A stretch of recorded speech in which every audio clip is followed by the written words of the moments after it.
already have some people joining us, and it's so exciting that we're able to do this live stream with everybody this evening. And today's going to be all about language learning. And I think everybody that will be joining us this evening is learning one language or another. Go ahead and let us know in the comments what language you're learning. Is it sign language, ASL, Spanish or French or Russian? Last time we did one of these classes, I was really surprised of how many different languages people are learning out there. And I am excited that we have Juliana Russell from the Language Mindset joining us this evening. Hi. From New York. All the way from New York. We're just talking about the weather, and it's like crazy hot in California. I would be melting, but in New York it's like 80. Yeah. Hi everybody. I'm excited to be here with Chris. We seem to really have a passion for languages, and also how do you learn languages, how do you acquire languages, and also could kind of like break some concepts, I think, too. I feel like, yeah, absolutely. Right? We'll do some myth busting today. I think so. And I think it's going to be for the good. I feel like it's going to be liberating, honestly. Yeah, absolutely. And I see some people just saying hi. Hello, Hessa. Hello, Cindy. Oh, this is cool. And hello, SA07MG. So yeah, go ahead and let us know what languages you guys are learning and what you're most excited about tonight. And we're going to be sharing top 3 tips. I'm going to be sharing my 3 M's, and Juliana will be sharing her 3 C's. 3 C's. Yeah, 3 C's. My 3 C's. And I'm also going to be joined in with my wife. She's just going to scoot right in. There she is. Classic Johnny style. That's right. Slide. So long as our daughter is occupied, Johnny will be able to interpret for this. And if she wants to chime in, I'll go ahead and interpret for her, for all of our deaf and hard of hearing in our audience. And yeah, so we want to make sure everybody's accommodated. And I got one more hi from Alexandra. Hello.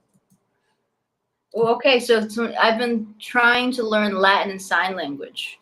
Ooh, that's interesting. What's interesting about that is, so Latin. Okay, so oh, we have a lot here. Wow, this is cool.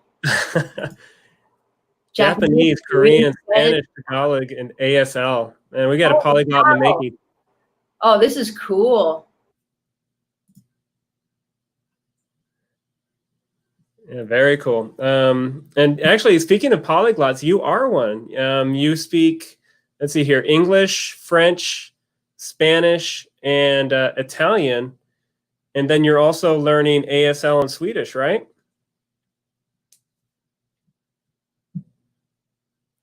Oh, no. Looks like Juliana froze on us. You still there?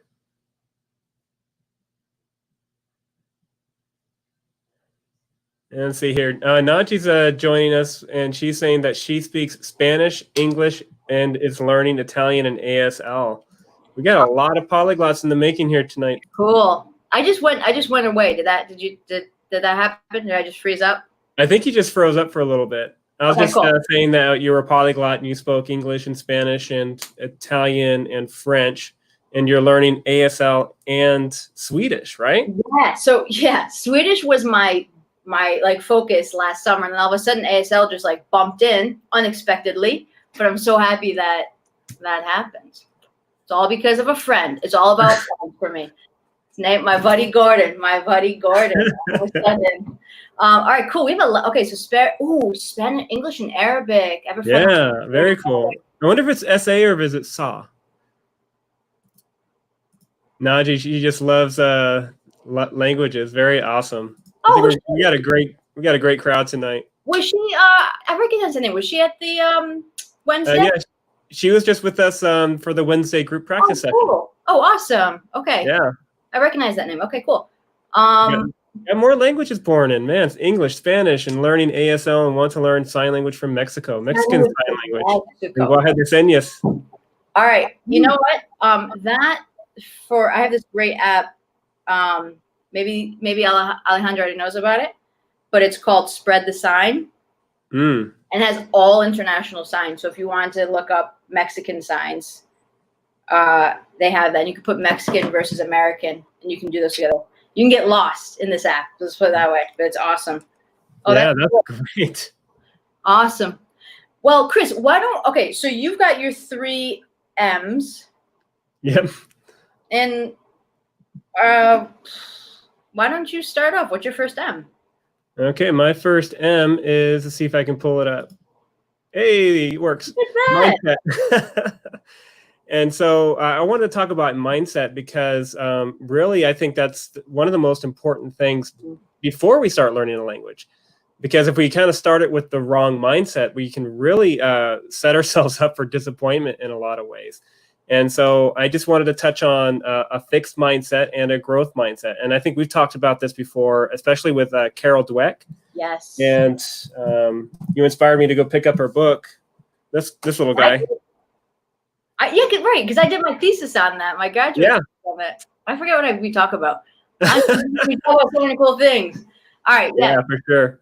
And I actually left a link to that interview that we did about a couple months ago in the description link down below this video. Cool.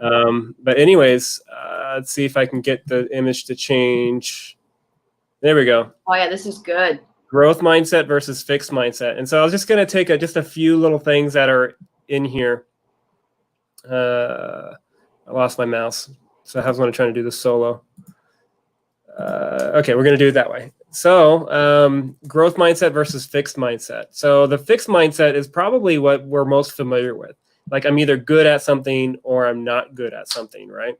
And we think that like these abilities that we have are just kind of innate, or we're born with it. I'm a math person, or I'm a language person, or I'm a person, you know? Right. But the really fascinating thing I've found out about mindsets is that, you know, a much better way to approach that is that, you know, it's my effort and my attitude that can really determine my abilities. You know, it's not just a fixed thing. And and so I was going to just tackle three main aspects of like how we might have a fixed mindset versus a growth mindset.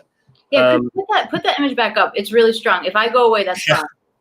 Because it's this is really, these are strong quotes in here. Yeah, absolutely. So which ones stand out to you? So the effort and the attitude is huge. I remember reading Carol Dweck's book, and when children realize that they are not like, that they actually can become, it sounds so sad because I'm thinking of these kids and I'm like, I mean, I was a public school teacher and I've experienced it. They're like, the fact that like, oh my gosh, you're saying that I can be smart. And I hate to say it like that, but it's like, absolutely. And so, you know, the effort and the attitude, it's 100% that. And something I realized with some of my kids some of my students, excuse me, in the past, before I started my business, was some of the smart kids that when I say smart, when it comes really easy to them, they get frustrated really, really easily, like very easily. Yeah. And if it doesn't come quick, they're done. That's it. And so I just thought that was beautiful because it really, your mind is malleable. And there's research, like there's scientific research on that. Yeah, absolutely. And, you know, neuroplasticity, like how your brain is plastic, and like, you know, certain periods of your life, your brain is just lit up. It's on fire. Yeah. And you're just learning things left and right. But like that neuroplasticity never really goes away no matter how old you are, which is kind of a thing that I've come across, which I thought was really interesting because, you know, you think that the older you get, the harder it is to learn a language. It's Steve Kaufman, which is someone that we both follow. Steve's awesome. Yeah. He's incredible. Fluent in 20 languages. And then I was looking at one of his older videos about like memorizing vocabulary. And at the time, this was only 5 years ago, he only knew 15 languages. Right. And the guy's in his mid 60s, early 70s. I want to say he's almost in his 70s. Yeah. And that means he learned 5 languages in 5 years in his 60s or 70s. Which when you talk about Steve, he's a really big, you might get this in one of your other M's, so maybe I should wait. I think I know you're going to get there. And I know Johnny's ready for that sign with the comprehensible input, right? Yeah, you got it. There it is. He's ready. I'll wait. I don't want to jump the gun. Okay, well, we can jump into that a little bit later. But yeah, that goes back to the mindset thing, right? And, you know, we convince ourselves that we're either good at it or we're bad at it, or it's a skill that we have, or like I'm smart or I'm not smart. Right. And this is kind of a funny story. Like, so a year or two ago, I learned how to solve a Rubik's Cube, and I worked at an elementary school. And the kids thought it was really cool because I could solve the cube. And I'm like, let me teach you. And the kid's like, oh no, I'm not smart enough, or I don't know, it's really hard, or they'll play around with it and they just can't figure it out. I'm like, well, let me teach you. And so like I taught them how to like if you have a solved cube, there's like 6 moves and you can turn it into like this really cool checkered pattern. And it's like this little small win, and the kids are like, oh man. And then like, okay, back it up, do the same thing in reverse, and all of a sudden they have this solved cube. And it's this like little unlock, like, oh, I can do this. I can learn this. And so I would spend about a month or two, and just like I'd teach them one step at a time. Yeah. One algorithm at a time. Are you good at Sudoku? That Sudoku's game? Yeah. Yeah. I definitely, like, I put myself in that, like, I'm not a good math person or whatever, and I have to change that, because you're self-sabotaging yourself, which is so silly. Yeah. It really is. All right, do you want to hear my first C? Yeah, let's dive right into it. Let me see if I can pull it up for you. So this one, all right, so yeah, first C. Okay, so to cultivate systems. So when you're learning a language, it's like there's so much advice on what you should do or what will help you. And when you cultivate your systems, you have to really, for me, you have to define why you're learning the language. Because I got to be honest, learning a language, it's a long endeavor. It's a super long journey, right? And you're going to need to kind of look back on, why am I learning this? And maybe it is just like a little fling. And I say that in a way of like, sometimes you like date languages. Like I'm married to Italian and French and Spanish. I mean, I'm dating ASL right now. What I mean by that is like I'm trying it and I love it. Same thing with Swedish. Just testing the waters, right? But I love it. I'm very much in love. I don't know. I mean, I could see a marriage now. Okay. Anyway, so define your why, and that kind of helps you push through when things are like when you're unmotivated, because that's going to happen. Expect that. Also, know yourself. So think about when you're in school and you have those teachers. You're like, man, the way this teacher teaches is just like, it's not clicking with me. The nice thing is that when you're learning languages by yourself, that works best for you. For example, I wish I was an artistic person. I'm not. But there are a lot of language people that study languages, and actually their notes are all art. And that's their way to kind of process the language. So that could be your system. Some people love flashcards. And this is for vocal languages I'm specifically referring to. But I have created a system for me for ASL, because this is the first language that's a nonverbal language that I'm starting to study, which is called so I use Padlet. This is a system that works for me. And I think we have a link for it, Chris, but Padlet is essentially an online whiteboard. And what I do is after I have my classes with my deaf tutor, I write down the new words, like a list of words that I have.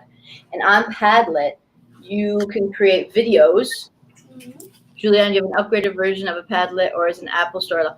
I use the free version, Olivia. Yeah, great question.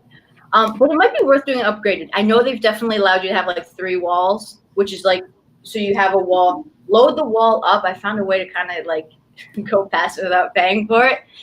I think you can use the wall and kind of keep deleting stuff.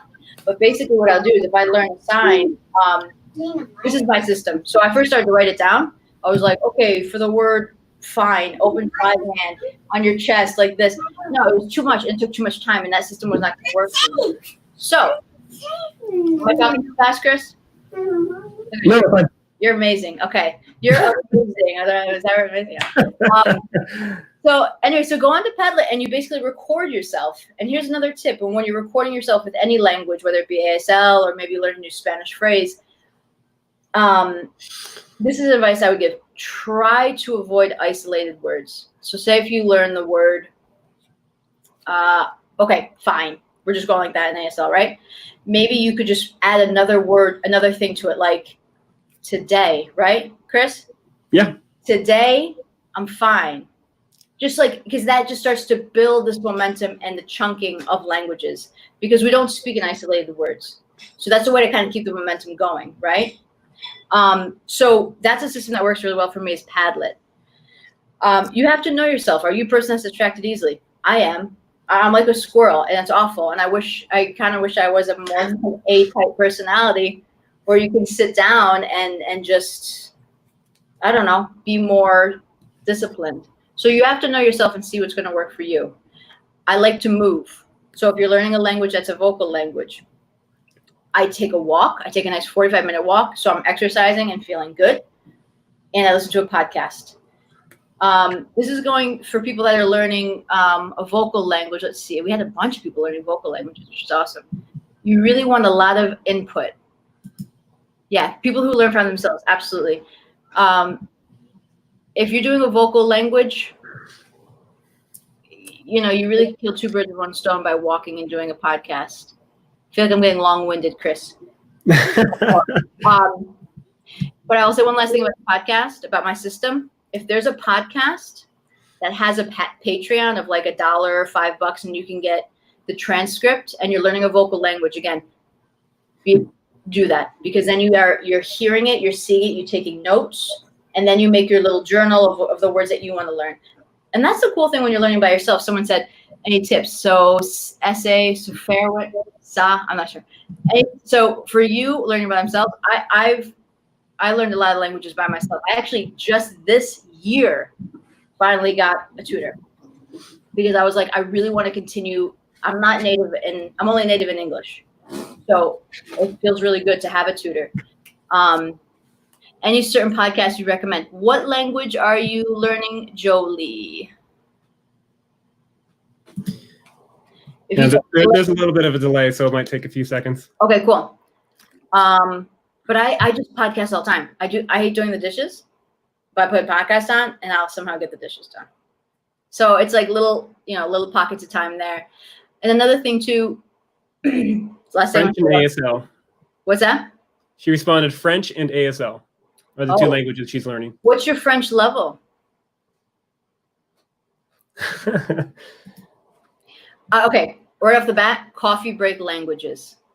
Mm-hmm. You know coffee break languages? First podcast. Yeah, I came across it when I was looking for like different Spanish comprehensible input methods, right? He's amazing. Coffee languages is so good. And I'm not even paying for the Patreon, which I just told you that you should, but definitely beginner. Okay. Check him out. He definitely has beginner coffee breaks. Yeah, he's amazing. But you also, you have to put consideration of money too, like how many Patreons you're going to do. Little by little. Let's see, any recommended ASL movies or books? So I actually have an entire page on the website where I've been curating movies, documentaries, TV shows, books about interpreting, about deaf culture. And so like there's a huge curated list, and YouTube channels too. There are a bunch. And like Daily Moth is a great one for like the news. They have a daily news video where they'll put out, and it's all pure sign language. What? And so there's lots of ways that you can just dive right into exposing yourself to ASL. So I would recommend, I'll leave a link to it. There already is a link to it in the description down below. It's called ASL Free Resources, and it'll take you straight to that page. YouTube channels, movies, TV shows, books, all that jazz. And if anybody comes across something that's not there yet, let me know and I can add it to that list.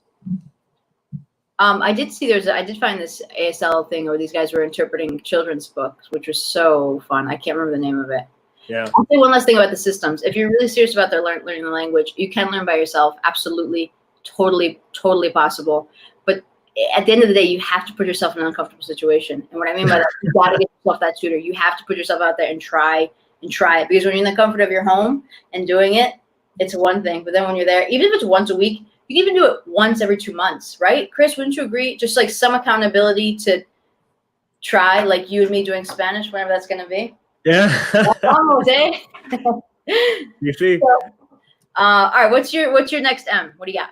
Okay, so actually that leads pretty nicely into my second M. And so my second M is motivation. And so you're mentioning, like a lot of us are kind of learning by ourselves, and that can be a real motivation killer. And whoops, I lost you. There we go. And so just a couple things on that is, let me scroll down on my notes. So I always compare language learning to a marathon, right? And because it's a long process. Yeah. And one of the things that we can really, one of the big mistakes is that we approach it like a sprint. And because we get so excited about it and we almost overwhelm ourselves without realizing it. And so, you know, maybe it's like, oh, I'm going to learn 100 signs, or I'm going to learn 100 words. And then you get this like burst of energy, like, wow, I accomplished a lot. And then you keep that momentum, and you're almost like killing yourself and just like really investing a lot into it. And then after a few months, I don't know if you've ever felt this before, but like after a few months, it feels like that progress slows down, right? Absolutely. That's not, that's totally, it's the human nature. Yeah. And it's like a numbers thing too. Like you go from 0 to 100 and you're like king of the world. I learned 100. Yeah. And then you go from 1,000 to 1,100 and you don't feel that change, right? It's more subtle. You made the same amount of progress. Yeah. Right? But it's just not as noticeable in yourself. And so I think one of the hardest things about learning a language is the long-term success of it. And like you were mentioning, like those systems are really important, and to find like a daily process that not only is consistent, but is enjoyable. Right. And so like if we don't find the process enjoyable, you know, we're going to be that person that made a New Year's resolution in January, and then like 2 weeks later, like, I hate this diet. I don't want to go to the gym. I'm tired of running. I don't like it. And right. Yeah. And I think language learning is very similar to that.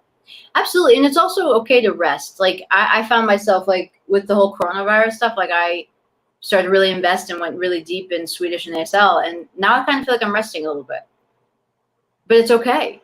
But I know, and you know what? And I think, all right, sorry, I'm going off. Go on. I don't want to take your space.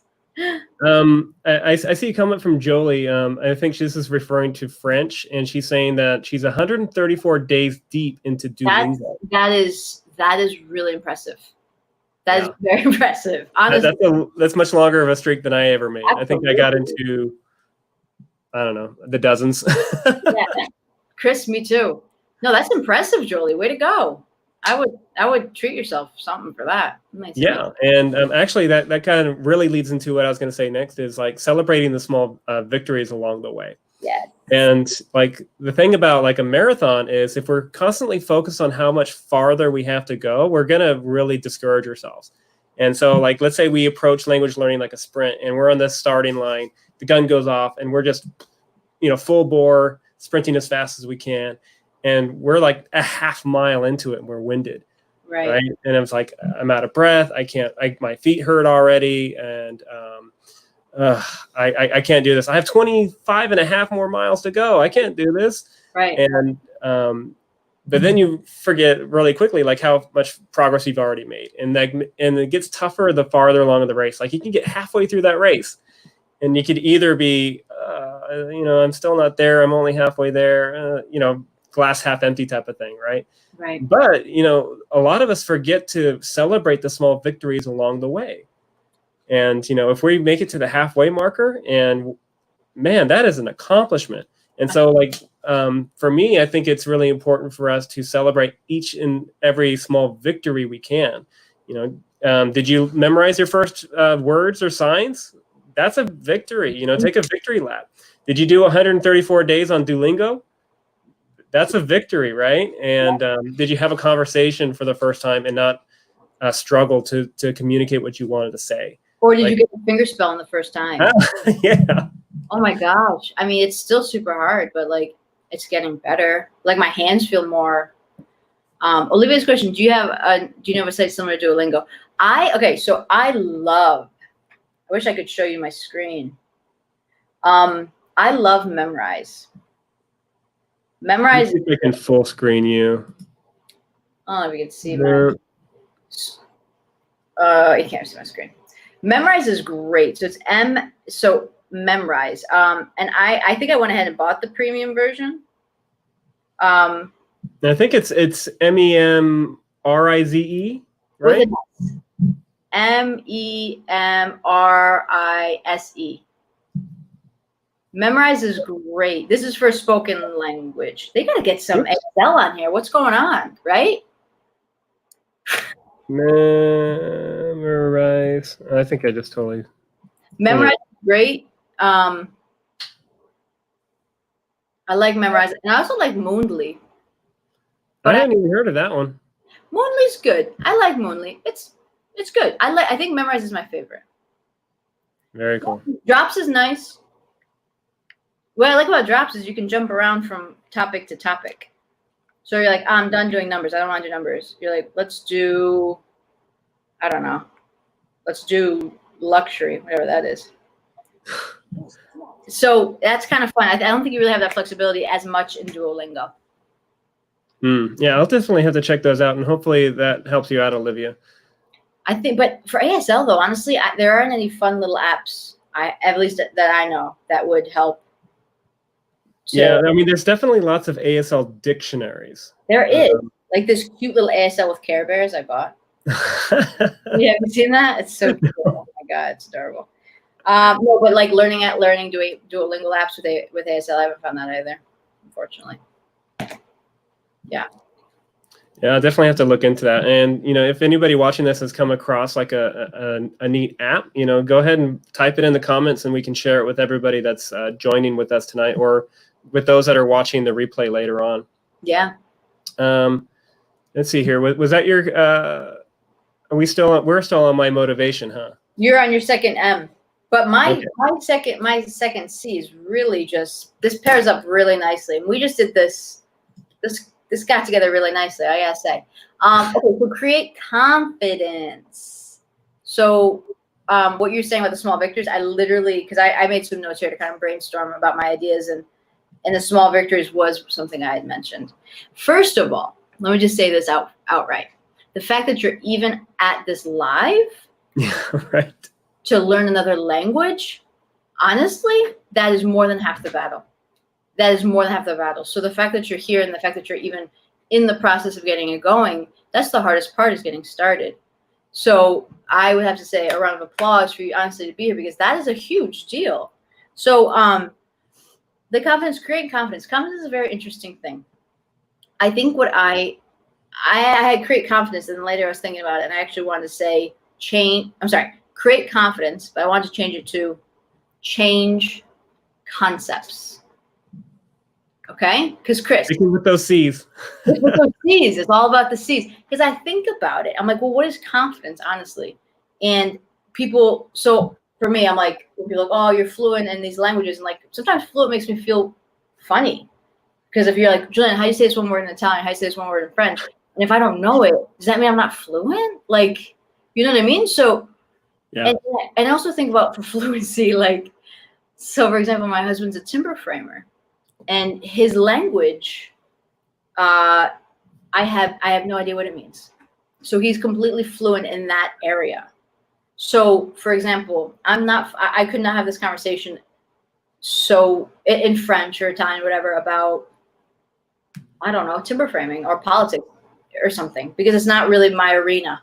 So I think it's a very fluid thing, right? And that's the cool thing about learning a language, is that you can make learning a language about what you're interested in, and that's going to keep you going, right, Chris? About the whole marathon, because when you're at school, they're like, the teacher's like, okay, this is your list of 80 words that you have no say in, and you got to know them back and front by tomorrow's quiz. I mean, come on. So I was there. I did that. It's awful. So you can really create your own journey there. So basically, creating confidence is recognizing your abilities.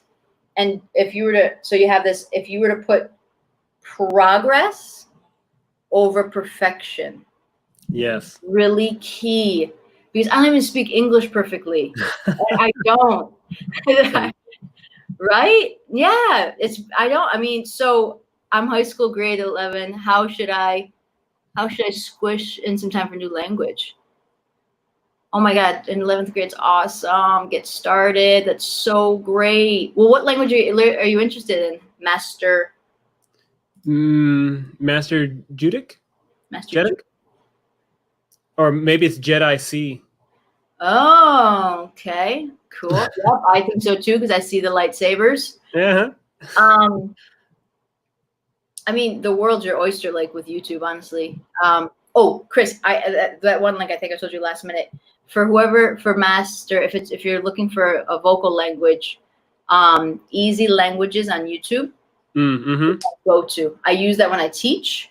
Why do I do that? It's because it's basically people go and they interview locals.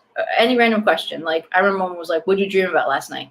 And the cool thing about it is you get both subtitles, your target language and English, and they have transcripts, and they have some stuff that you can do. And in high school, come on, let's be honest, you guys are on your phone during class anyway, so just put your buds in. Come on, I was high school too, but put your buds in, put on a YouTube, whatever, and just watch it and do your podcasting.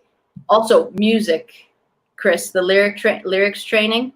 Mm-hmm. You can discover a lot of artists. All right, I'm going back to my confidence thing. I'm learning ASL with Chris and learning French at home. I can see the comments over here in real time. Oh yeah, because they're a little they show up a little quicker over on the YouTube feed than they do on my StreamYard. You know what I would do for this person for Master Jedi for the ASL? This is something when I first started with the finger spelling is like I literally would have my hand like down by my side and just like finger spell everything I saw. It's like my hand was just like Edward Scissorhands, just like moving, just to get my hands moving. I mean, out of school. And so Master Jedi C is saying that he's learning ASL with Chris and learning French at school. You have a good teacher. Not at home. There's so many French resources. Oh my gosh, the podcasts are unbelievable. Go to coffee breaks. I would say start at coffee breaks and easy languages on YouTube because it's real. It's real language. Yeah. It's real language, and I feel so bad for the students that I had to teach them school, like school French, like you know what I mean. You know what I'm saying, Master Jedi. All right, my last thing about. You want to say something real quick, Deb? Well, kind of along the same lines as what you were saying right now about school language versus real life language. Yeah. It's so true because what you learn sometimes too in college ASL isn't what you find in the real world. The deaf don't sign like that in proper ASL form. It doesn't happen. There's a lot of slang. There's a lot of relaxed signs, variations of signs. So when you said that, it reminded me of that too. It's like, yeah, you have school or college language learning. Yeah. And then you have real world language. And it's the real world language that you're wanting to learn because that's what you're going to use every day, not this other stuff that you're taught. Right. Like for Master Jedi, like you know that when you're in French class, they always want you to put the ne when it's negative, right? Like I don't speak French, like je ne parle pas français. Okay, the French don't use the ne. So there's a great thing. Get rid of that. Just je parle pas. Je parle pas or je sais pas. They don't say je ne sais pas. Non, c'est pas possible because they talk so fast. So that I'm not finger spelling that. Like, I don't know how to finger spell those words. Like, I can't even feel like garçon or something like real simple like that. Sorry, guys. I mean, you learn these tricks and tips, and that's the cool thing about learning, by yourself is you get to go right to the source and you get to go to natives. All right, I think I covered everything about the creating confidence. Oh, and I think acceptance with your confidence, honestly. Like, don't be so hard on yourself. Like, confidence is like you're willing to learn. And the fact that, like I said, you're brave that you're even here. And accept where you're at. And this is the beautiful thing. When I first started studying Swedish last summer, everything was noise. Everything was noise. Yeah. Now, I'm listening to a podcast, I'm like, holy crap, I just understood that. I just understood 3 consecutive words. So those are little things of confidence. And you guys, like, nature doesn't take leaps. So, like, same thing with languages. Yes, you can do some boot camp, and your boot camps are probably amazing, Chris, and that's real. Get yourself motivated. But keep in mind, it's a slow process. Yeah, for sure. And it's I think the exposure aspect is really important too. Like it's hard to learn any language, sign language, French, or any verbal languages, just strictly out of a book. And you're looking at like conjugation tables or universal language generators or syntax. And it's all, like you said, noise, especially like, you don't have any words yet and you're worrying about these higher level aspects of the language, like children don't learn languages like Absolutely that. not. No, get the verb charts out of there. Oh, this is third person singular. Make sure that you put an A for ella and él. Like, come on. Right. No, but I did that, and that's what we're trying to do. And I think there's a new wave with what I think you're going to talk about with methodology with the CI is I think there's a new method, and I think it's very exciting for people. I feel like Chris and I and Johnny, like, we are, I don't know, kind of victims of like bad language classes, I guess. Or honestly, I had some fantastic teachers. Don't get me wrong, but I also had some that I'm like, oh my god, really? It's funny, like almost every time I do a workshop, like I lead into like, okay, how many of us have taken a foreign language in high school, right? Yeah. Who's fluent in that language? Right. Nobody. Right. And I think that's kind of a testament as like learning as a student might not necessarily be the best way to learn a language. Right. And it has its advantages. And, you know, if you're going into certain fields where you have to know the proper language, but if your goal is to just converse with other human beings, converse with other human beings. Absolutely. Chris, like, so right now, this is Chris. She goes, what are the tips on learning grammar for various languages? Would you not worry about specific? Oh, awesome. Thank you. What are your tips on learning grammar for various languages? Would you not worry about the specifics till later? Yes. Until you've got us into the language itself. Yes. Wait till later. I love grammar. I do. I think it's cool to look at how it works. Like when I learned that Swedish doesn't change conjugations, I was super excited. But then when I learned other things about Swedish, that's cool. I met the one person on the planet that enjoys grammar. That's so exciting. No, there's a lot of secret grammar nerds. I love grammar, but wait. So that's another thing. We get so caught up in the details, and we all do it because we want to be perfectionists. We don't want to make a mistake, and I get that. I get that. Like when I'm learning it, I'm like, oh my god, I don't even know. Am I like this for movie? Am I even doing movie right? Is this movie? Yeah, there's a couple ways. There's movie, which kind of looks like cheese, or some people will do it on the fist, and that's another thing. Like there's variations. And I'm going to backtrack to Jolie's comment, which I thought was really interesting. She says, like how you start out signing the word learn, and it's very proper, and then you just end up signing it by your chest. And so like learn, the way they teach it is like you have all this information in your palm, right? Right. And you take that information and you pull it into your head. Right. Well, that's a pretty big movement, and it takes time. And like the more experienced signers or the more years like you invest into it, it almost becomes smaller and smaller. So it starts off really big, and then it gets smaller, and maybe it doesn't quite get all the way up there, and then it just kind of goes into like this, like student, like learn, person. But then like over the years, you're like student. Really? You know, it just becomes like super fast, super chill, or teacher, like you're taking the information, and you have the person, right? A teaching person, and then like teacher, it becomes like smaller and more relaxed. Yeah, no, I'm still, I feel like I've broken a little bit of the rigidity with ASL a little bit, but no, I mean, like, I'm like, do my hand go like this? Am I like this? And it's like, I'm all tongue-tied, and not tongue-tied, literally finger-tied.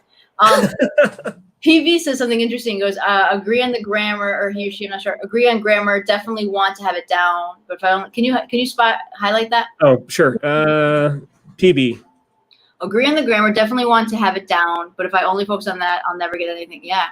See this? Okay, so this goes back to that first C when, I mean, if I could say anything about like learning a language, I would say avoid grammar in the beginning. And you have to take it in little doses. It's like candy. Well, I love candy. I had a lot of big doses, but you take it in little doses, right? Like I remember one of my colleagues one year, she said, when I was living in Argentina, I was teaching English, and she's like, oh my God, Julian, you won't believe, I just taught my student all 16 verb tenses for all of the subjects. And I go, you absolutely wasted an hour of your time. That's not impressive at all. The student's not going to get anything out of that. Do you know we have 16 verb tenses? I think it's something like crazy like that. But what I'm saying, oh, Pascual. Okay, Pascual. Thank you, bud. Oh, yeah, Pascal. Pascal. Oh, that Pascual. Pascal. There's a big debate about grammar, honestly. And I think something that I've learned, you know, with my beginning students is like, I don't wait 1 or 2 years to teach them the past tense, because that's not natural to be able to talk in present tense for a year in the communication. That's one of the first things I do in my classes is I have a little chart, and for example, Italian, like, cosa hai fatto ieri? What did you do yesterday? And there's like 10 things. I already have a verb conjugated. And of course, my students are like, oh, I'm trying to make sense of it. I'm like, don't worry about it. Just get the sound going, right? Get the rhythm. Get your ear. Train that ear first, because you're not saying anything until that ear is trained. We do it all reverse. So we're trying to undo, y'all. That was it.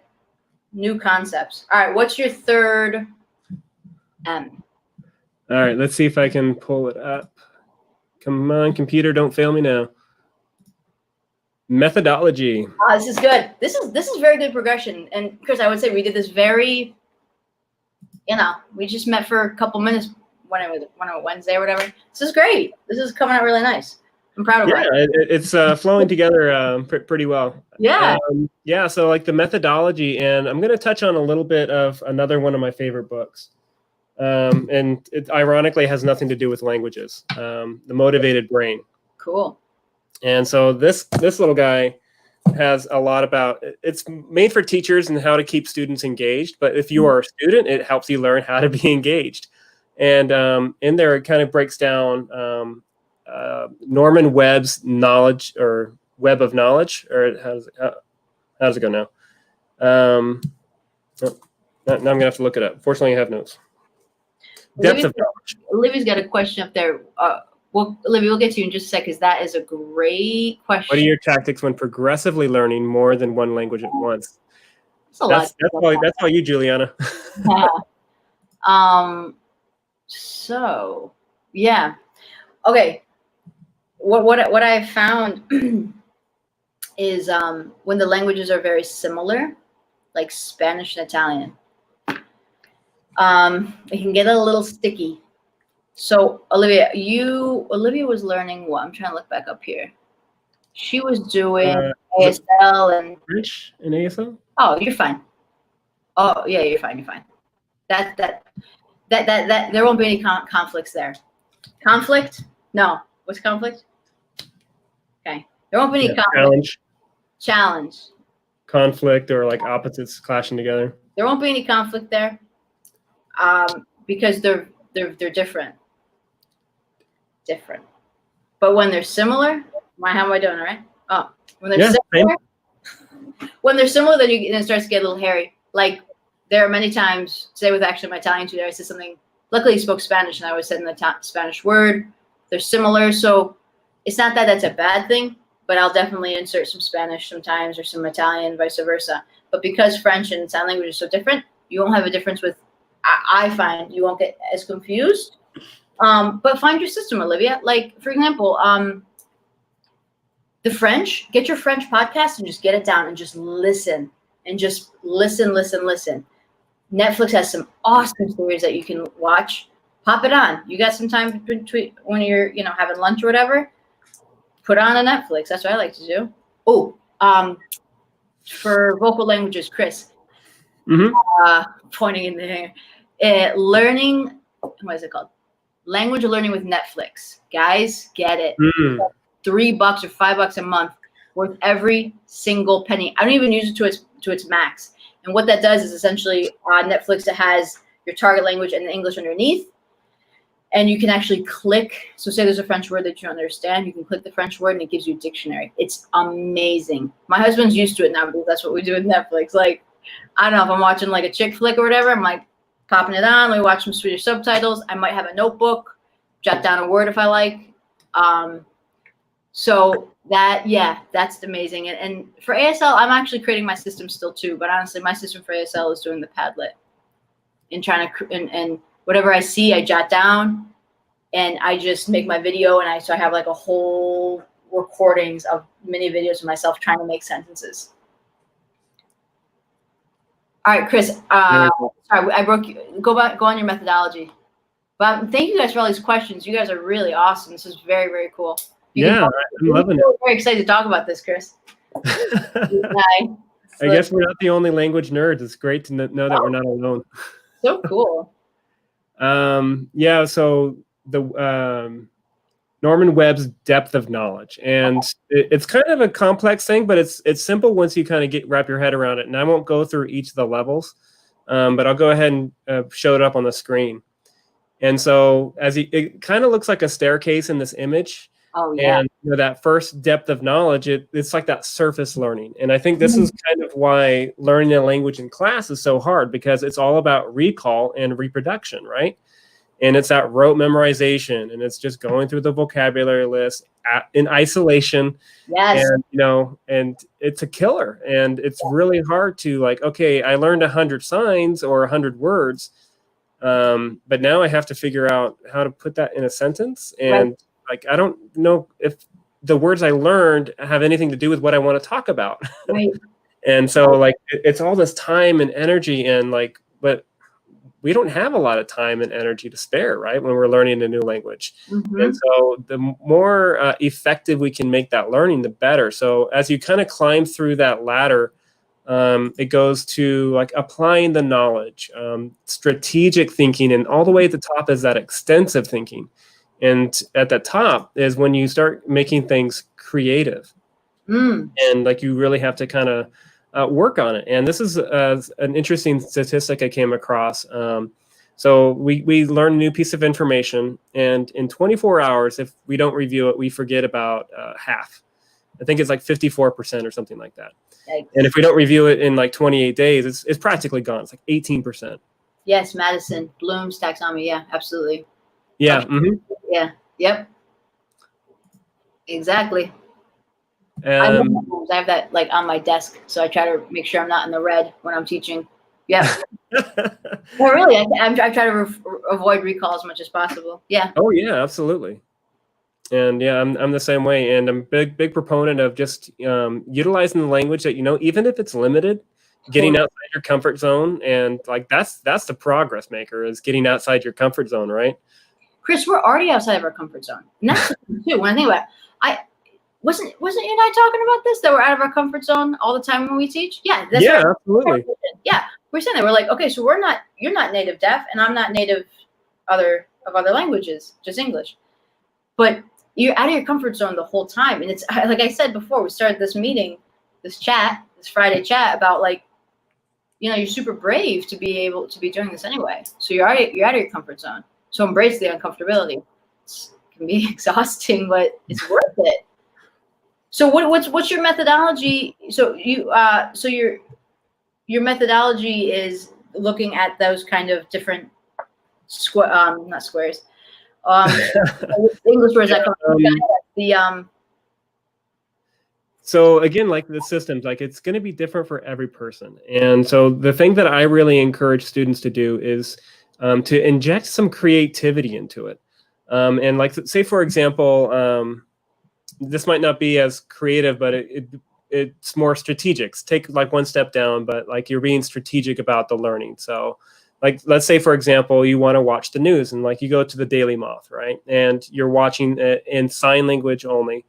And, it's going to be noise at first, right? And like when you tackle any new language, you're just basically, it's static. It doesn't make any sense. And, in sign language, it's very similar, where it's just like blurred noise and nothing really makes sense.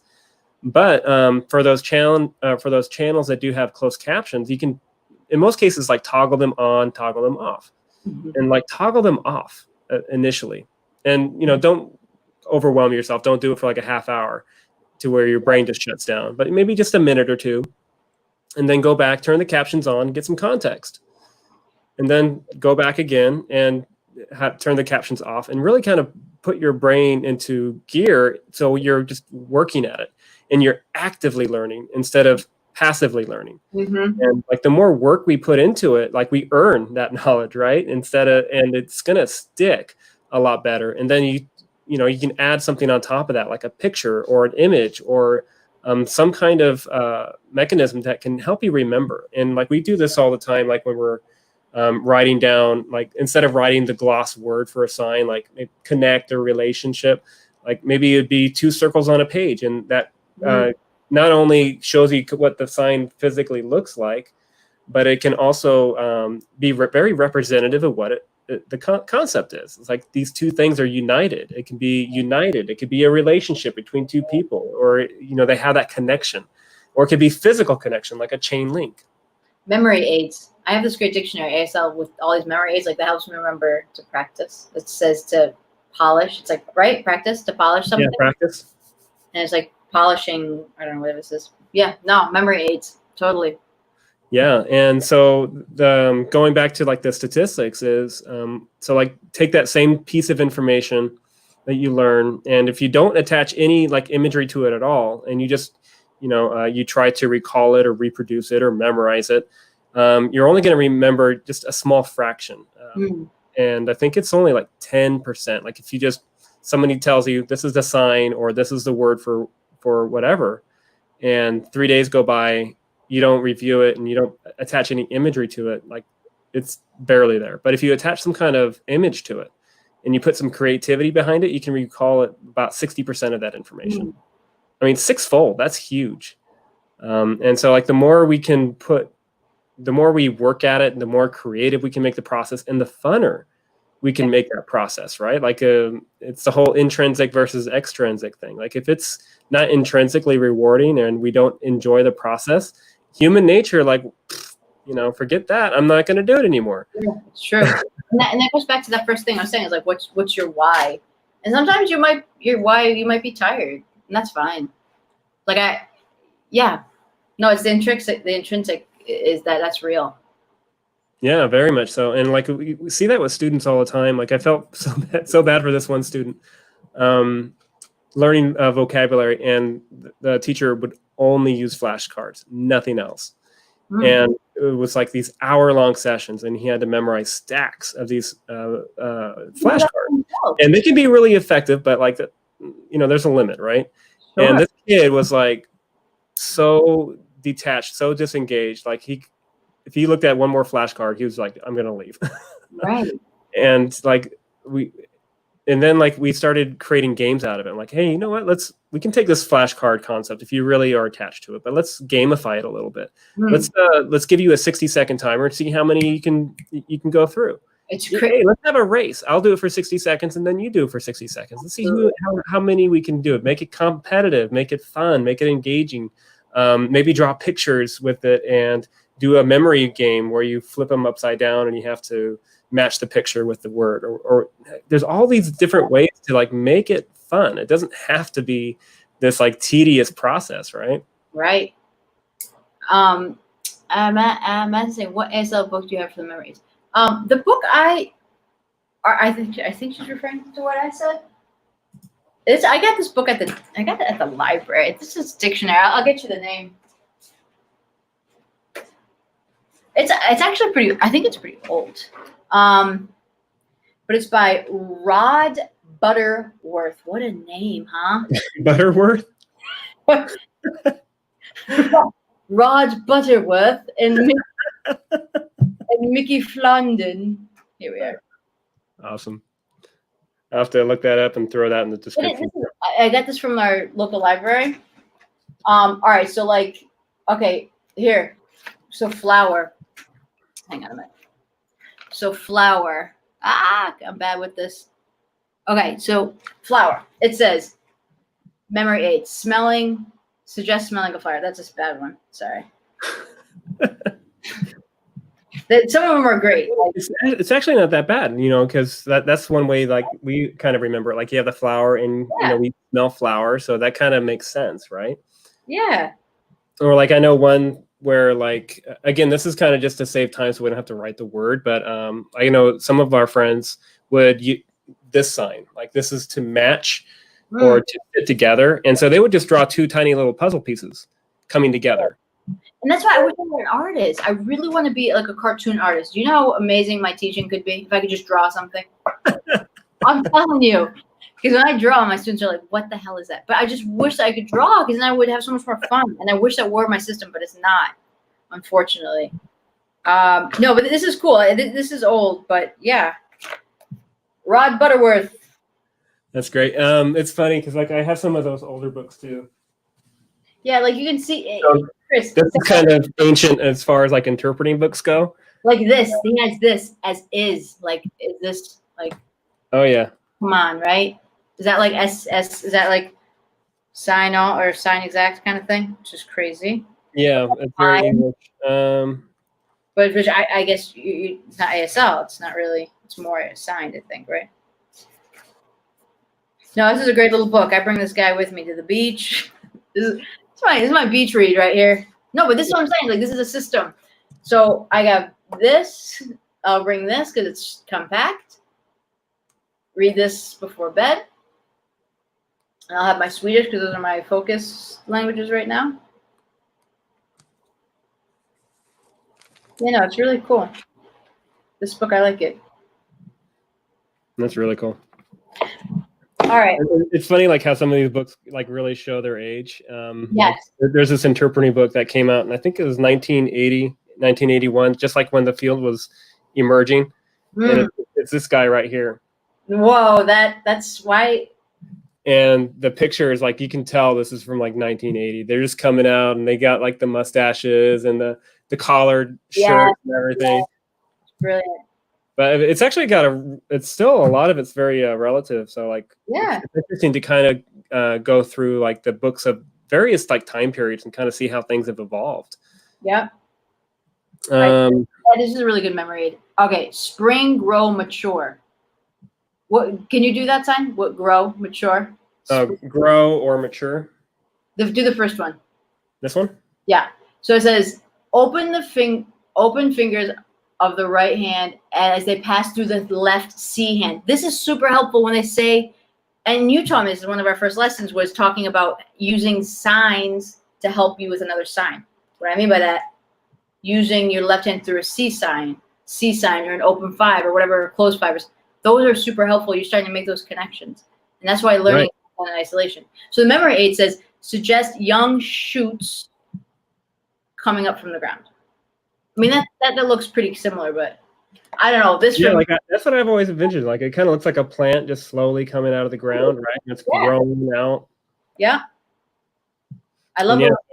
This is great. Any kind of imagery we can attach to words or signs, like that's going to really help us recall that information kind of when we need it. Because it's like those conversations, like you don't have that vocabulary list. And like, okay, word 23, right? It's like you have to pick these things out of memory, out of random. And especially if you're trying to put together like sentences and you're like, okay, well, what was the word from 3 weeks ago? And then I'm going to take that word I just learned and then I'm going to put them together. Is that the right word order? I can't remember if that's right. And you spend all this time like piecing together this puzzle, whereas like you should just, kind of use it, at least what you know, and be brave and kind of, have that confidence. And I think I don't even think we got to your last C yet, the conquer uncertainty. No. Yeah. So I'll let you take that one over. Okay. Well, I'm working on this for myself. So like I said, I'm native English speaker. So like when I'm speaking Italian, French, or Spanish, and I'm with a native, I'm like, okay, I gotta make sure I'm paying attention. So it was conquer in the uncertainties, but I also, another C, calmness. I talk very fast. You can tell that I'm talking very fast and I mumble. So I gotta like slow down, calm. It's just the way I talk. I just talk fast. And so when I speak in other languages, I talk fast and I make mistakes. So this is the thing with foreign languages. You cannot control what the other person's going to do and what the other person's going to say. You just can't. Bottom line. So what I'm trying to say here is, be calm and realize that you're going to get some pieces of what the person's saying. And it's totally okay if you don't get every single little word. Totally fine. Try to keep the conversation going. If you got that one key word, stay calm. You recognize that one word. Something I do when I'm not completely sure what somebody says is I repeat what they said to kind of get clarification. And I used to do this when I would wait tables because I would try to memorize the whole order. I don't know, it's just a thing my parents wanted us to do. So Chris is like, oh, okay, Chris, you want the I don't know, you want the pesce? You want the fish of the night? And he's gonna have some Pinot Grigio or whatever. And I would say, and I would vocally say that to kind of confirm with him again. So when you're confused and you're in a vocal conversation, or an ASL conversation, you do the sign over again to see if they're understanding. So that's where you just like staying calm and relax and just like chill. Honestly, chill. I know it's harder. I know it's much harder than what I'm saying, but what I have found that makes really strong language learners is that you're like a shark. Now, what does that mean? That's the word. What's shark? That's shark. Coming out of the water. Oh, I love it. Cool. Yep. All right. So you gotta be like a tiburon or a squalo. Yeah. So what I mean by that is you have to keep moving. Did you know that if sharks don't stop, if they stop, they die? Apparently, I think that's a true fact. They have to keep moving. So what I mean by that is when you're in a conversation and someone is signing or someone's finger spelling, or someone's saying something in French or Arabic that you don't understand, just remain calm. Try to keep a smile on your face. Engage, even if you're faking it, just to keep the conversation going. Because you can't. What's your other option? You're gonna sit there and go like, and not respond. That's gonna kill your confidence and kill the conversation, right? So just stay calm, and also something I love to do is prepare myself with high frequency conversation words, high frequency verbs, high frequency vocabulary, because it's called high frequency for a reason, because you're going to be using them. So that's the first thing I do when I learn a language. There's actually this great, if you want them, I have them in Spanish, French, and Italian. It's called the Sweet 16, and it's not, I did not create them. Mike Pito, he's a guy, he's great. He's called Generation of Polyglots. And he's trying to promote a lot of CI, a lot of reading and language learning, but he calls them the Sweet 16. And there's 16 verbs that you learn off the bat. They're already conjugated, ready for you to help you keep the conversation going. And they're high frequency verbs to kind of boost you. So I learned those immediately, and I'm sure that you can guess what they are. Okay, want, like, need, says, is, think. No pressure. Yeah, think. There's a bunch, so like learn those immediately. Right? What else was I gonna say? Yeah, and look for the main message. Again, going back to like perfection, like don't look for the details here. You're looking for the main idea to keep the conversation going. And yeah, just kind of prepare yourself. Like when I have my classes with my deaf teacher, like he comes out with stuff I have no idea what he's saying, but I follow the signs what he's saying, maybe repeat, and try to use the words that I know to keep the conversation afloat.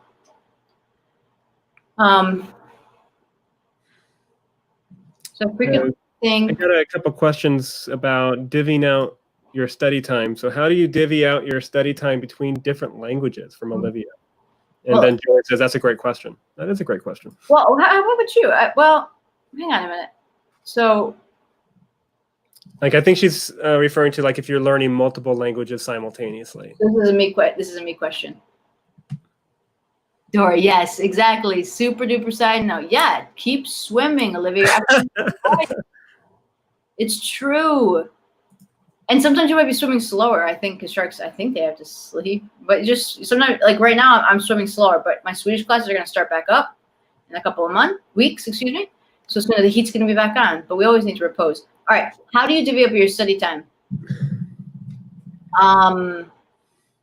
You know what? Honestly, I wish my systems were more concrete, but I am a very squirrely person. Like I'm squiggly. There are some people that learn languages and they just are so, I don't know, Olivia, are you like a disciplined person? So you have to like kind of look at what you have to recognize what's going to work for you. What kind of person are you? I know for myself, when I'm driving, a podcast is on all the time in another language. My music is mostly all in another language. You know, like after a while, my husband's like, "Are we gonna listen to like English speaking music?" But he loves the Swedish and French music. He's totally into it. So I know for myself, podcast listening is really great for me. And you know,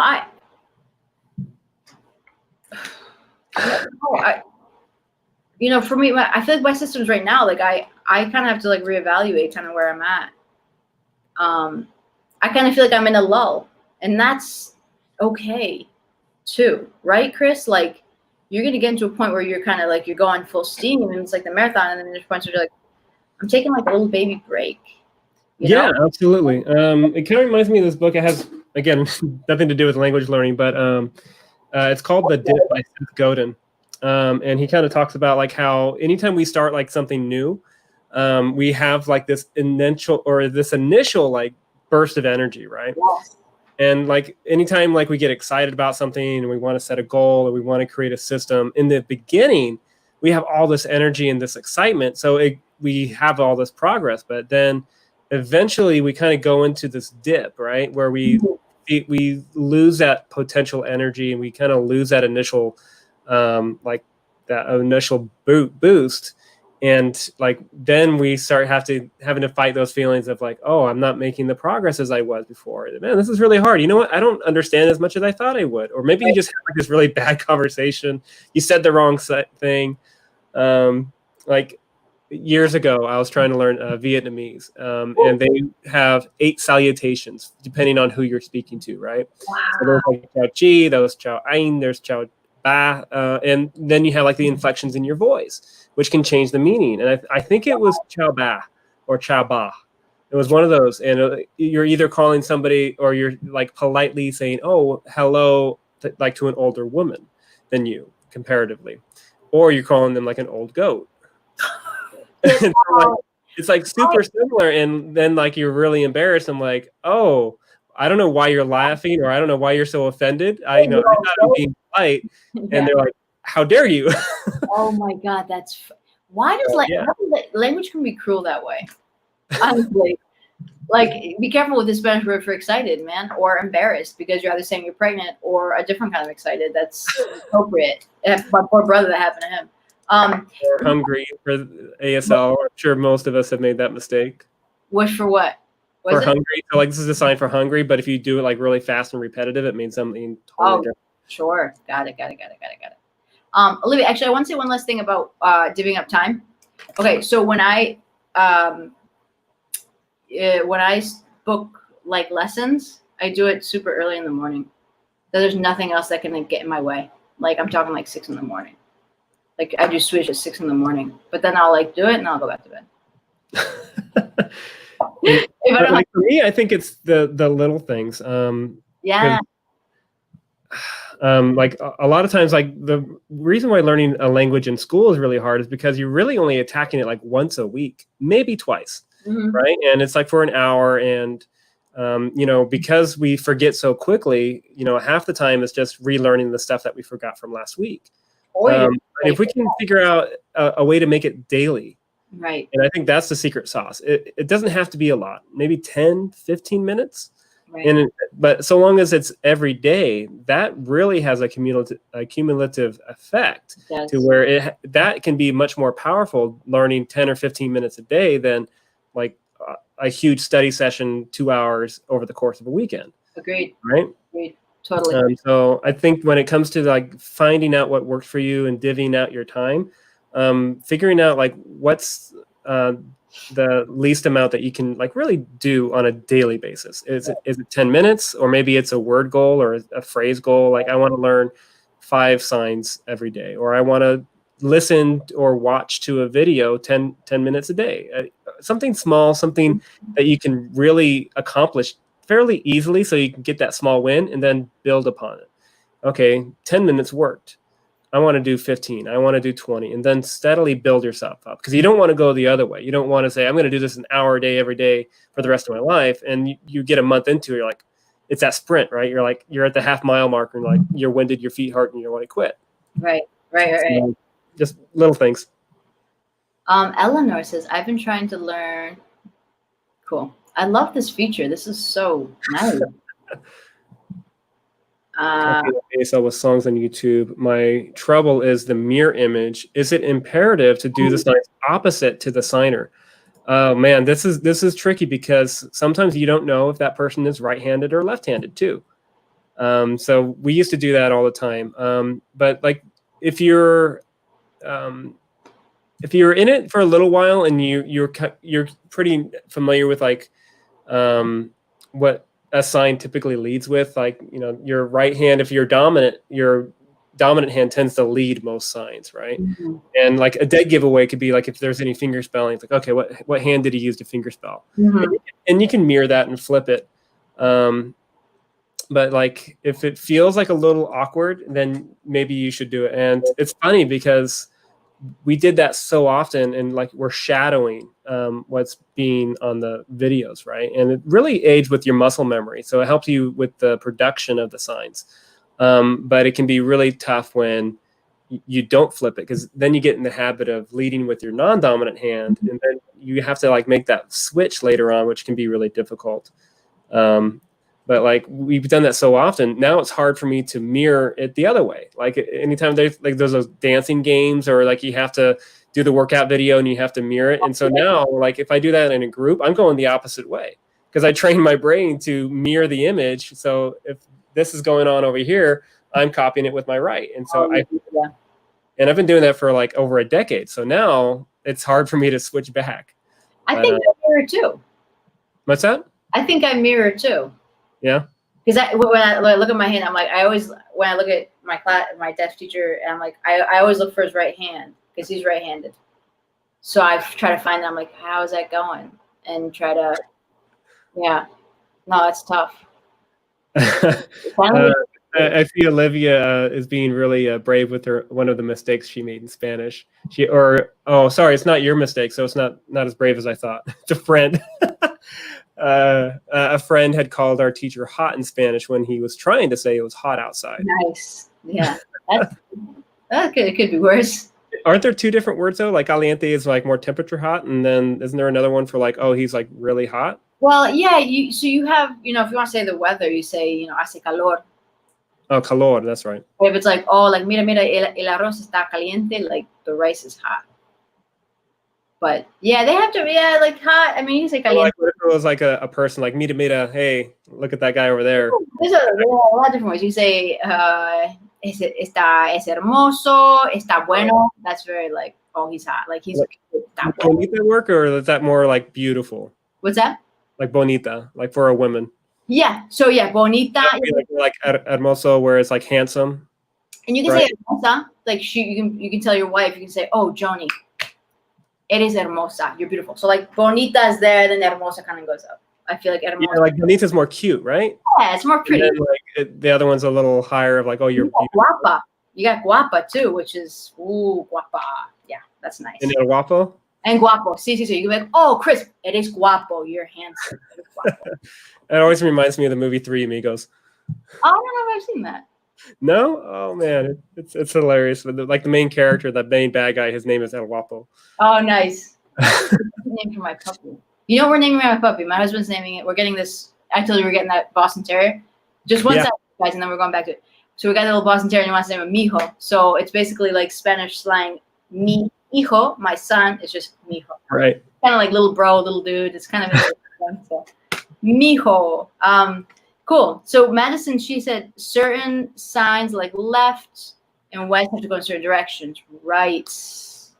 Mm-hmm. Right. Yeah, and that could be tough too, because like me as the interpreter, or like if you're looking at me, I'm going to use my left hand going left to dictate left, and R for right going right. And same thing for like north, east, west, and south. It's going to be from my perspective, and then it's up to the other person to kind of mirror it. Wow. But you know what? I mean, if you're just learning and you go the wrong direction, and like let's say I use my L hand shape to go right instead, like they're gonna understand, right? Like we don't want to be too hard on ourselves, and at the end of the day, we want to make sure we're understood. Yes, absolutely. And you can be understood with very little. Like for example, if I were to say in broken English, hot water needs now. You know what I'm talking about? Yeah. Like, yo necesito agua porque hace calor, no? I do. It's hot. I shouldn't say anything because it's hot in California. I'm being wussy. But the savior for us Californians is typically it's not a humid type of heat. Okay. Even if it's like 110, 120, and you're baking cookies on the hood of your car or frying eggs on the sidewalk, it's a dry heat. I mean, it still cooks. And like, don't get me started on the cars. Like, have you ever been in like a like really hot car with leather? Yeah, no, it's awful. Yeah. Oh, but you're saying you got 120 degrees. That's crazy. Yeah. And the really fun stuff is like for the longest time, my summer jobs were always outdoors. Oh. And like my dad's a land surveyor. Right. And all the tools are metallic. Right. Isn't this it? What? Yeah, surveyor. Yeah. Or like a surveyor, like they're measuring things. Cool. Or engineer. But anyways, like it would get so hot, and we would have to find these benchmarks.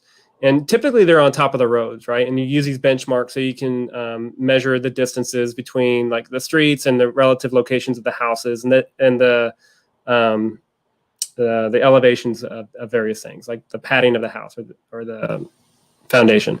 But anyways, sometimes they're underneath the pavement or underneath the asphalt, like they have to repave, and they just re-asphalt right over that thing. And so you go out there with a metal detector and you find it, and you have to chisel away at the road and try to get to the benchmark. But in the summer, like when it's 120 degrees, asphalt gets really pliable. Yikes. And it's I never like understood like how pliable it gets until like I like dug into it. It was almost like this like really hot, thick Play-Doh. Like it's almost like tar at that point. And like that's how hot it can get down there. I'd like to go to California one day, but that maybe not in the summer. Yeah, it's definitely a winter place. Yeah. Pascal was saying, "Me too, Chris." Was that about? Can't remember what that was about. Maybe mirroring things. Let's see here. I think we went through all of our 3 M's and 3 C's. Yeah. Cultivate your systems. Kind of create that confidence. Create change concepts and calmness or conquer. Your uncertainties. It's just going to happen. It's a part of the game. Absolutely. And then my 3 M's: mindset, motivation, and methodology. So yeah, let us know like in the comments if you're still watching. It looks like we still have quite a few with us still. Like which ones like really clicked with you, or which ones you think will like really unlock that learning potential? Is it the mindset or staying motivated? Maybe finding systems that work for you, or finding a method. Systems again, that confidence, conquering uncertainties, putting yourself out there. And let me see if I can. So I do want to bring up this quote, which is like my favorite quote from Walt Disney. Nice presentation. Thank you. Anyways, like this one from Walt Disney: all our dreams can come true if we have the courage to pursue them. Mm-hmm.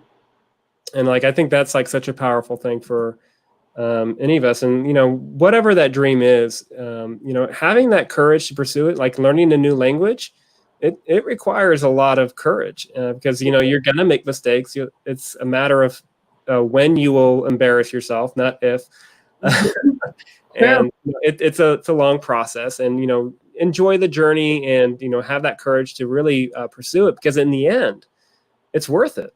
Absolutely. I mean, the people that you're going to be able to communicate with, and for myself, it ended up unlocking like new job opportunities, and we ended up it led me into the field of education, which was never on my radar, and I'm forever grateful that I had the courage and the grit, and kind of went through all the kind of the painful process of learning the language. But like that end result, man, it's definitely worth it. And let me know, is that how you feel about languages too, Juliana? Yeah, I really stumbled into it too. I mean, I think you exposed me by saying I went to summer. I told you, right, about failing going to summer school. No, but it's a part of it. Like, yeah, I failed, went to summer school, and honestly, I think it was a connection with the teacher. But the biggest piece was believing that I could do it. And that's why my business name is called The Language Mindset, is because like it's all about the mindset. It's not a special gene. And something else I wanted to mention real quick was just about that your system's going to change. Like the way you're learning language changes. because you're changing, which is beautiful. And that goes back to your victories, Chris, is like celebrating those victories. It's like realizing that things are going to change and your systems are going to change, which shows that you're making progress. And that's the most important piece. So it's a slow process, and there'll be days that there might be weeks that you're just like, I'm not going to study, and that's fine. And just basically stay on the train. Just don't get off the train. Really, I think that would be, that I haven't gotten off the train. I've been on the train for like 16 years or something, trying to boot me off, but I'm not going anywhere. That's great. It's so cool. I have a former student that's now in college, and she's like, I remember starting teaching her when she was like 14, and she's like amazing in Spanish now, wants to study another language. I mean, that's just awesome. I think it's great. So you guys, this was so great. We had a nice, thank you for all your awesome questions and your interactions. This was a lot of fun. Yeah, it was a lot of fun. Maybe we can do this more often. Pascal got back to me. It was Three Amigos that she was referring to. All right. So Pascal, I think I got to watch. Got to add it to your movie list now. Yeah. And I'm going to watch. Olivia says yes. Yeah, I think I'll check that out. Cool. Yeah, for sure. So like if you have any questions before we check out for the night, feel free to go ahead and let us know if you want to pick our brains about language learning or any specific words in like French or sign or Spanish. Just let us know. I had a really good time tonight, and really appreciated everybody showing up and being so active. If you guys found value in this, just let us know. And if we ever do this again in the future, let us know like what you would be interested in learning next. Absolutely. Oh, sweet, Olivia. Olivia's asking, when is the next live? I gotta say though, like I'm new to the Instagram game, and Chris, Chris and I made friends I was asking him a question because I was teaching ASL while teaching Spanish to little guys. I was like, is that cool? And then just this quick friendship happened. I feel really grateful for that. It's really cool to connect with like-minded people, and your wife. It's just awesome. So you just make friends when you learn languages. I don't know. Why would you not want to learn languages? The world is like opens up immensely, right? So yeah, absolutely. And like remembering your why. I think you mentioned that. I forget at which level, but you were saying like it's really important to remember the reason why you're learning the language in the first place. And that can really help us kind of get past those dips or those plateaus or those walls that we hit. Yep. And, remembering the reason why you started can kind of help push you through those periods of discouragement. And just fatigue, Chris. Yeah. Right? It's natural. Our brain we need rest.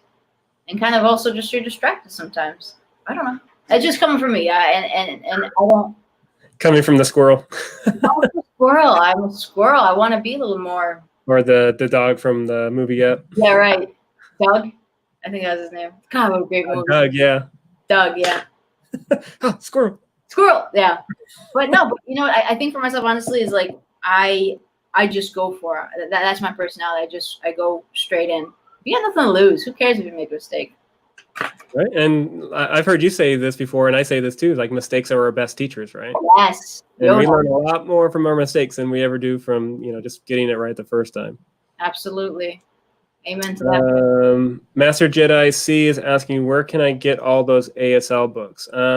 So all the books and all the resources that we've mentioned throughout this live stream, I'm going to leave in the description area down below, including some of the ones that I mentioned for like the Motivated Brain, Mindset, her sign language book. I'll see if I don't think they make this one anymore. I actually got this from a nationally certified interpreter that got certified back in the 80s. I'll leave all the links to like maybe the podcasts and to what else? Padlet and some of the apps. Padlet's a great system. This one's really cool too. It's got really good images. 1,000 words to sign. Awesome. Professor Jean-Huy Poor. Where are these? Oh yeah, he's if you ever want to learn a little bit more, he's a great resource. Jean-Huy Poor is a professor of ASL at the National Technical Institute for the Deaf or deaf tech. And he's been in the game for decades. And he puts together various sign language dictionaries for like STEM vocabulary for college interpreters. And he also made these too. These are great. This set of I want to get some of those. Yeah, these are really cool because they have, let me see if I can peel one out here. So, you have the image, right? And then it shows you the motion. Yeah, I like it when they, And then what's really cool is on the back, they have more information about it. So they have the word and related words that may go along with that sign as well. That's smart. And there goes back to that not isolating things. It's finding synonyms. Yeah, absolutely. And I'll leave a link for those flashcards in the description down below too. And I think I got most of your resources in there. And I'll go through the comments again, see if I can go ahead and add what has been mentioned. Let's see here.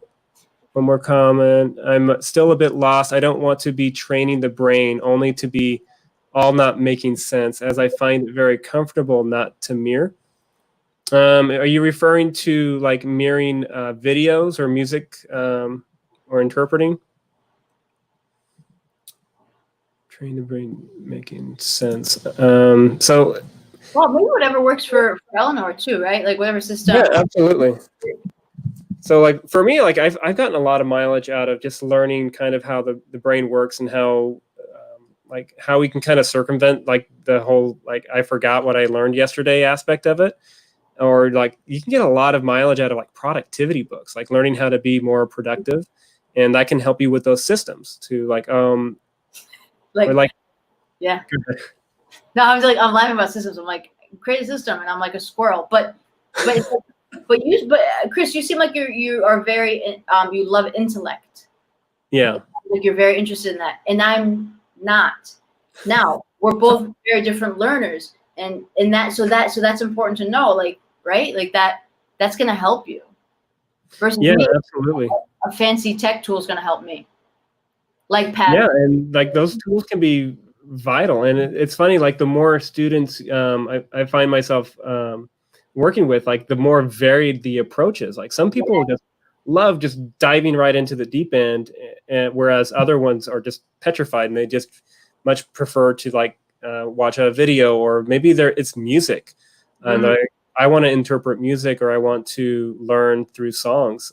And like, that's super powerful. Like Johnni, my wife, she loves music, and there's songs in like Japanese and German and Spanish that she can just verbatim, word for word, just churn through those songs because she loves it. And she just picks things up so quickly that way. Me, like I can listen to a song in English and I don't know what they're saying. See, that's just not the way my brain's wired. And it's finding that system that works for you. We're just sharing what's worked for us. But yeah, it's really important to just keep experimenting, keep testing, and find something that really clicks with you, and something that that you find interesting and that is successful. Right. Absolutely. And I guess we're here just to kind of show you what works, or just kind of expose you to more stuff. I mean, I love that. I think that looks great. I should share my Padlet page with you. You're gonna see all my busted up sign languages that I'm doing on there. Is that something that you can share with others? Padlet? Yeah. Oh yeah. I use it as a tool with my students. So I'll like put videos of myself, and I'll like be talking in Italian, YouTube video, and they can post on it. Yeah, it's really, really cool. Yeah, I got to download it now. You inspired me. Yeah, no, Padlet's great. I mean, I could. I'll show you my busted my ASL wall. Sounds good. Yeah, maybe you can. You can collaborate on it too, which is pretty cool. So yeah, I'll definitely look into it, and I assume it's like Android and iOS and all that stuff. Yeah. I don't think it's. I don't think it's. Or is it web? Is it through like a website? Yeah, it's just through a website. I don't know if they have an app. Actually, they might. I know they have a Chrome extension to it. But it's brilliant. It's like a nice place where you put everything there. For me, I found that's the best way for me to do sign language. Like I have to have the work. I have to have a visual. Writing takes too long. Yeah, and like it's funny, like that's why we ended up like drawing like little pictures, and like I'm not the best artist in the world, especially when it comes to like cartoons, but like just little chicken scratch of things that might remind you. Like my hand is just like line, line, line, line, line, and like Right. that's my hand. And so like if I do like matching or open fives, or maybe it's like that puzzle piece, or just two circles connecting, a little bit can go a long ways. True. Sure. True. Let's see here. Olivia says they do. I just downloaded it. Oh, they have, We're gonna have to start networking through Padlet now. no, it's so cool. You know, I was thinking maybe I should talk to you about this offline so that we don't have to get we could do a Padlet thing from our Wednesdays. Like just blow things up. Like maybe, you know, like you can make it interactive. Like Yeah, that's something that I totally forgot I was going to mention is, you know, the practice groups that my wife and I hold on Wednesdays. And like, I'm a huge proponent of just getting that real world exposure and kind of forcing yourself to use what you have been learning. Yep. And like getting feedback from others. And so what we found is like getting just together on Zoom once a week has been really instrumental to a lot of people making that progress. Because in sign language, it's really hard to find others to practice with, especially during the pandemic. Like classes are being moved online or canceled, and there's the deaf events are, you know, all fizzled out and they're being moved online. But being able to get together with a group of learners and, you know, putting into practice what you learn is really instrumental. So we've been doing that every Wednesday. And in August, we're actually going to be expounding on that. And we're doing like a 30-day accelerated program where we're going to be doing that not just once a week, but we're going to do it every Monday, Wednesday, and Friday for the whole month. And it's going to be like a blend between what we did with the boot camp, and you have that immersion, and you have the resources and the classes and the instruction and the Q&As. So like I'll leave a link to that in the description down below too, if that's something that ones would be interested in. Do you have anything like that as far as classes if someone wants to learn Spanish or French from you? I don't have anything. Well, I mean, I'm a language teacher. You can always come learn with me. Yeah, no, but you know, August I'm gonna be training my puppy. We're going. We're going on vacation. We're going to the Cape, which is awesome. But yeah, you know, I absolutely, if you're interested in learning Spanish, French, or Italian, I do hold one-on-one. I do hold group classes. And I really just like to focus on communication. But I do teach, I teach about 10% adults. I teach mostly younger people. Right. So, and you do that through Outschool, right? I do through Outschool as well. Yeah. I do through Outschool. And a lot of word of mouth has been, like the business is really just expanding. I'm so grateful. It's only been 1 year, but there's been a lot of word of mouth, and I'm really grateful. That's funny. We started at the same time. I started August last year. Yeah, it's amazing. And I hear like, oh my gosh. It's so doing stuff online, but yeah, it's been a journey for sure. It has, and it's so cool to think like, wow, you actually like. I'm looking at my schedule. I'm like, wow, like things are, you know, people are interested, and the word's getting out, and so no, it's really awesome. But yeah, I teach mostly little guys, so my adult availability is very limited. Okay, I went ahead and I added links to your website, to your Instagram, and your email. Great. Okay. And then I did the same for mine. So like our website and my Instagram and what did I say? My email. And yeah, so like if anybody's interested in either one, you know, feel free to contact us. We'd be happy to help you out and overcome whatever challenges that you may be facing specifically. And absolutely. Yeah, let's get it done. Let's learn those languages and start making those connections with people, right? Yeah. Awesome. Well, this has been awesome. This has been really, it's been a fun Friday. Yeah, it's a good way to kind of spend the night. And thanks for joining us, even though it's a little later on your end. I think it's pushing 8:30 over there in New York. Yeah, I think yeah, I'm gonna go down and see my nephew and my niece if they're still awake. Go have some Zia time. All right, enjoy that, and I'll go ahead and thank everybody. And Eleanor, she says thanks, guys. I'll keep trying. Very encouraging. Mission accomplished. That's what I like to hear. You guys rock. Awesome. Keep learning, and yeah, keep it up. Keep learning. What is it? What's keep like? Continue. What is it? Continue. Yeah. Continue learning. All right, you guys rock. Chris, it's always a pleasure. I'll talk to you soon. Sounds good. All righty. Ciao, guys. Ciao.